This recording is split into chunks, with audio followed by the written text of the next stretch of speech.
All right, welcome to this video. Hopefully we got a fun one here for you. We've got a new tool recommendation.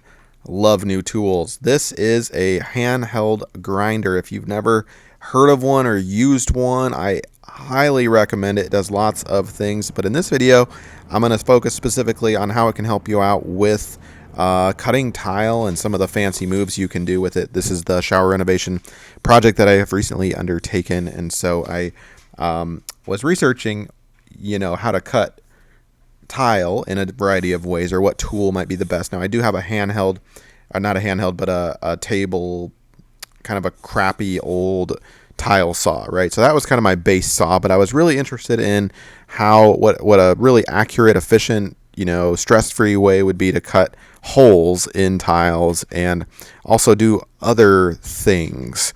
For example, how do you cut really, really small kind of mosaic tiles? Is there a way that you could do this? So I went ahead and took the plunge, and I bought a couple of different ones on Amazon.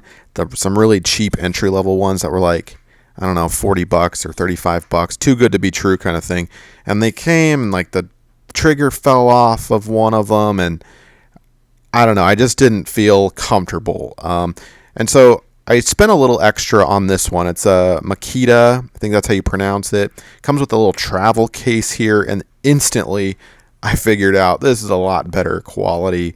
I will put a link down below for this specific one. It costs somewhere around $70 to $80, but to me it was definitely worth the extra 30 or 40 compared to that cheap POS that arrived, two of them that I tried. So this is just a great tool. It's a name brand. It's been around for a while, and let me just show you around here. It's really easy to operate. It's got a screw-in handle there, and it's got this little piece. It's got two little knobs on the end, and basically you press this button with your right hand, or whatever. You can see my right hand here pressing a button, and that disengages the lock. There we go. You can see it took a little wrestling, but it's, again, really easy, and that will allow you to take your seat, these heavy-duty metal pieces, and you can switch out your blade. Now, it does come with some metal grinders. We're not going to be using those in this video, but it comes with 4 or 5 metal grinders, and really nicely it includes a diamond-tipped blade for tile and porcelain tile. So awesome. I didn't have to buy a separate one. So already with that crappy grinder, I was in it, $35, $40 plus a $10, $12 tile blade. You're getting pretty close to just buying this thing, right? So again, the quality is really, really nice. It's lightweight but heavy duty. So in other words, you can hold it with one hand, and you'll see me use it here pretty soon. You can use it with one hand. It's not impossible at all. But you can't hold it out there all day, right? It is heavy duty, very substantial feeling. Now, it's got a couple guards, and the instructions do recommend that you use it with the guard, and you can switch out the guards like this. This particular guard, I think, is best used for the metal grinder, and the other guard is a little more encapsulating over the blade, and that's best used or recommended for the diamond-tipped or diamond-edged blade for tile. And that just helps to protect things, not only whatever you're cutting from coming out, but also if the blade were to fail on you, snap, break, or whatever, it reduces your chance of personal injury. So it just unscrews. It's got a little ring and slips right on. So again, really simple to figure out. And it seats well. You got to put a little elbow grease into tightening it up, which I think is a good thing. You don't want that too loose and having it spin or move on you while you're working. And I've just got a Phillips head screwdriver there to take care of that. So check out the nice case, travel case behind it. It's fully foamed and padded. Obviously, it's brand new, so it looks really clean and nice, but once it gets dirty. But I really appreciated that. It's a nice heavy-duty metal case. I don't know if I'm going to be traveling with this thing much, but boy, it certainly beats just, kind of having it out. So that was a nice touch from the manufacturer. All right, we'll get the diamond blade on there because we're going to boot this thing up here for you, and you're going to see some of the fancy things that you can do with it. Now, I had never used a handheld grinder like this before. Honestly, I hadn't really even heard of one. If I had, I certainly hadn't considered buying one. It was kind of that obscure, specialized tool that was a little irrelevant to my day-to-day do-it-yourself lifestyle until I, came across, like I said before, the question or the issue of, how do I best make some intricate cuts on porcelain tile. So there's another look at that case. Here it's got a safety feature there, so you have to depress that small little trigger just like that, and then the big trigger will activate. So that is nice. It doesn't have, so if you accidentally, put it down or touch the trigger, it's not going to just turn on you. All right, so here is a look at the table saw that I mentioned earlier. And I'm showing you this because as you cut, I've got a big 24 by 12 piece of tile. As you cut at basically any part of this tile, it might be my lack of technique or my skill here because I don't do this every day, right? But I had a hard time with some of those. You see that edge there? It kind of chipped off on that left piece. So it kind of had a tendency to break toward me several times. And obviously that was just a ruined cut. I couldn't have a chip like that on the very end.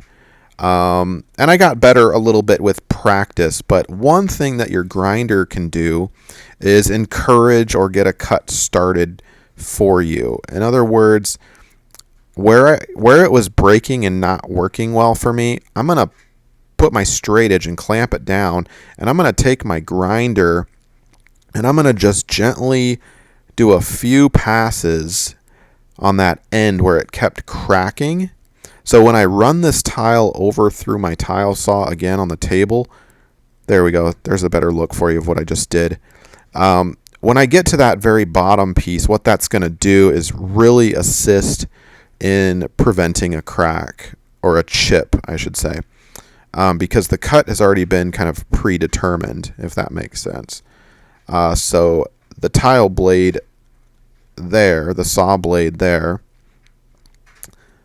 it's not gonna veer off. I mean, the blade doesn't move, right? It's the tile that's a bit fragile. It's not sure which way to go. So that pre-cut with the grinder really kind of tells it where to go, where that crack, so to speak, that final edge. And if you cut tile, you know what I'm talking about, right? That final, quarter of an inch or whatnot. So that is a nice little tip. There's a better look for you. Now the grinder is pretty heavy duty. It might actually chip itself. So make sure you cut a little bit further toward the side that you don't need. In this case, I don't need that right little strip that I'm making. And so you can kind of position your blade, your tile saw blade, to go kind of right down like that. And then you can clean that up on your tile saw or on your grinder a little bit more. Now, another cool cut that this thing can do, if you are looking to make a hole in porcelain tile for your shower valve and your handle, and we'll also get to the shower arm hole in just a minute, which is a smaller, much more difficult cut in my opinion. The bigger cuts are going to be easier. Maybe that's not surprising, but let me show you how I did this.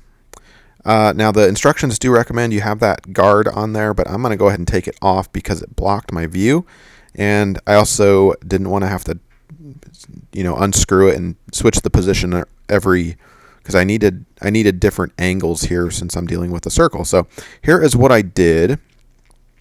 I kind of determined my circle marks, right?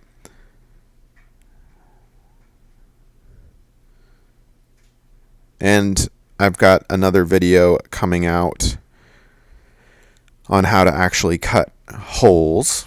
It's similar to this part, but I go into a little more detail if you're interested in, okay, how did he do that? How did he measure? I mean, there's a little overlap. You can get the idea by just watching this one, but if you want to go a little deeper, you can check that video out. Just search for it in my channel. And by the way, if you're just joining us, you can subscribe. I try to put out weekly new videos on do-it-yourself, home projects, things around the house from a regular guy. And I also do product and tool reviews. Not only tools, but really anything that's kind of cool that I think is worthy of a review. I try to do the legwork for people, research so that they don't have to, right? Good products that are recommended. So anyway, back to the grinder here. You can see I am really taking my time because I don't want to mess up that finished cut. I'm rotating my wrist as I turn, and it's kind of angling a little bit. It's a quick rotation as you turn because that's a pretty sharp corner, right? And you'll get the hang of it. You might want to practice a little bit first, and you don't have to press down on the grinder. It really kind of starts to eat away at the tile automatically. So very little pressure, really easy to use. It's a very powerful tool, so you can feel the power in your hand as soon as you turn that trigger on. It does not have a pressure sensitive trigger, which is, I think, a drawback. It's all or nothing. So as soon as you hit that trigger, it powers up to its full capacity, and you feel it. It kind of jolts in your hand. It kind of jumps. It was kind of surprising, actually. So, but that's what I want in a tool. I don't want to mess around here. So it does some fine detail work. I can, turn the tile upside down and, kind of work at a little bit. And you'll want to be delicate, right? If you get too deep or too thick there, it's gonna bite off a little bit. So, treat it with respect. Now, here's a little trick.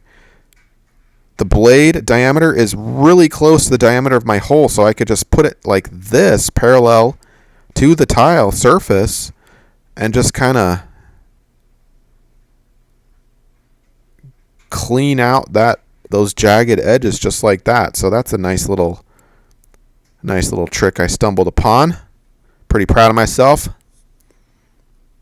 All right, how does that look? Pretty good, I think. And you can do the same thing for the top part of that tile. All right, so a couple tricks there for you. One on preventing chips, and then the other one on a hole like this for shower valves. Now, we're going to move on here to the third type of cut, which is, okay, the bigger cut here, fine, but what about the smaller cut for your shower arm, right? That is about 1.5 inches cut. Now, everybody kind of thinks, well, I don't know about everybody, but at least I did at first. I was like, I got to make this circle, this hole. You don't really have to. It can be square. In fact, I recommend that. It's a lot easier.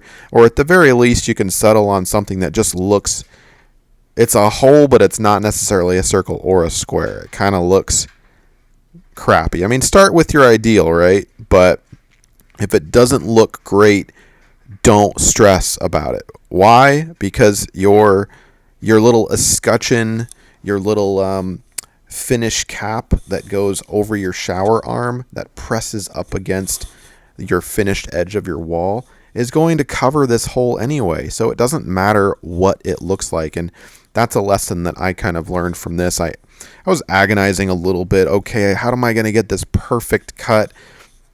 I researched drill bits and stuff, and the prices are astronomical. I'm not needing to spend that kind of cash on, one hole that I need to drill here, and I probably won't use it again for a couple of years. So you can certainly get out the grinder and kind of figure this out. Notice my measurement is perfectly on the square. I started with the finish side and kind of dug through a little bit until I could see it protrude through the bottom of the tile. And then I flipped the bottom tile over And you can kind of hold the tile up with one hand, kind of like that. And you can watch the blade go through.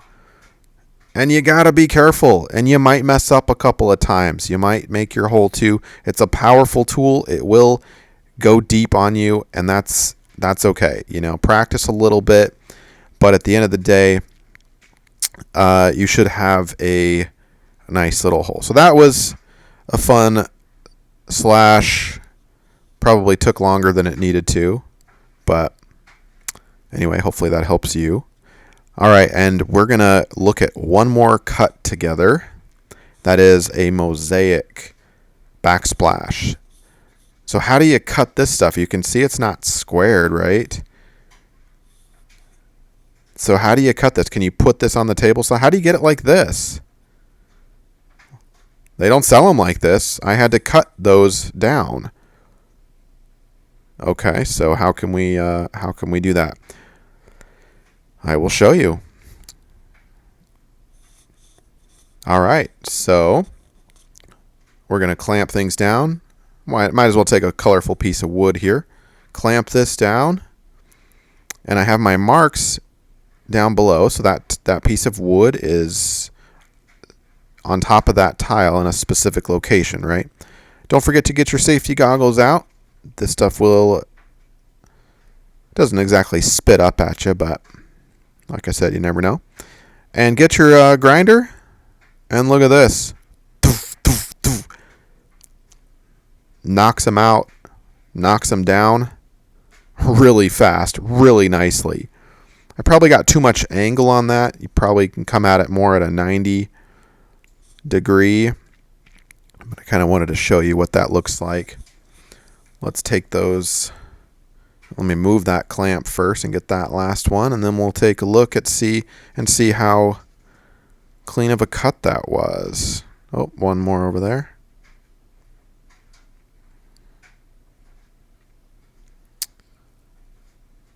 Yeah, not bad. I'll show you a better way in a second. Take your Dremel tool, make sure it's got a diamond tip on it, and pre-cut these where you need them to be cut. Again, give it a predetermined path, right? When you take your bigger blade, if it's going to chip, if it has a predetermined path already laid out for it, the chip will be non-existent. Notice I didn't have to clamp it down necessarily. It is moving a little bit, so keep that in mind. Clamp is preferable. And look at that. Those are pretty clean cuts. Perfect? Not bad. You can also put that up against the edge of your blade on your tile saw right there and kind of finish it up a little bit, just like this. You can play around with it, angle it just a little bit, see what works, what doesn't. But you can smooth out some of those imperfections from the cut that you just did with your grinder. Anyway, so that's what a grinder can basically do. We did not get to the metal cutting aspect. If I do happen to stumble upon a project requiring me to grind down some metal, I will definitely put that video out. But overall, a highly recommended product and tool. And we'll stop the video there. Thanks so much for being with me.